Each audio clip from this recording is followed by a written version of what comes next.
नमस्कार, माझे नाव सोमनाथ शिवाजी पाटील, राहणार तळई, तालुका एरंडोल, जिल्हा जळगाव। मी 2007मध्ये ट्रॅक्टर घेतलं होतं।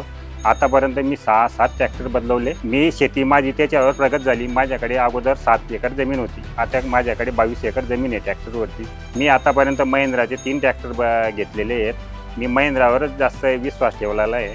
महिंद्रावरतीच वरती आलेलो आहे मी। महिंद्राला ताकद भरपूर आहे आणि डिझेल खपत कमी आहे। माझ्याकडे अगोदर दुसरं ट्रॅक्टर होतं, त्यावेळेस दिवसाला 10-12 एकर पेरलं जात होतं। मी महिंद्रा घेतलं, त्यानंतर मी दिवसाला 20-25 एकर पेरणी होत होती, म्हणून मी महिंद्रा जास्त चॉईस केली। महिंद्राला ताकद जास्त असल्यामुळे मला जास्त नफा राहू लागला। इतर ट्रॅक्टरांपेक्षा या ट्रॅक्टरमध्ये PTO पॉवर जास्त आहे आणि गाऱ्यामध्ये चिखलमध्ये पण हे रोटर करतं, म्हणून मी हे ट्रॅक्टर जास्त चॉईस केलेलं होतं। इतर ट्रॅक्टरांना थोडा प्रॉब्लेम येत होता मला। परत महिंद्रा ट्रॅक्टरचा विषय असा आहे, महिंद्राच्या शोरूमला कुठेही फोन लावला, सर्व्हिस आपल्याला जागेवर भेटते। महिंद्रा ट्रॅक्टरसारखं सर्व्हिस द्यायला कोणी नाही। महिंद्रा ट्रॅक्टर आपल्या भागाला सफिशियंट आहे बा। कोणी जर घेत असेल तर महिंद्रा ट्रॅक्टर घ्या। माझ्यासाठी ट्रॅक्टर म्हणजे महिंद्रा ट्रॅक्टर।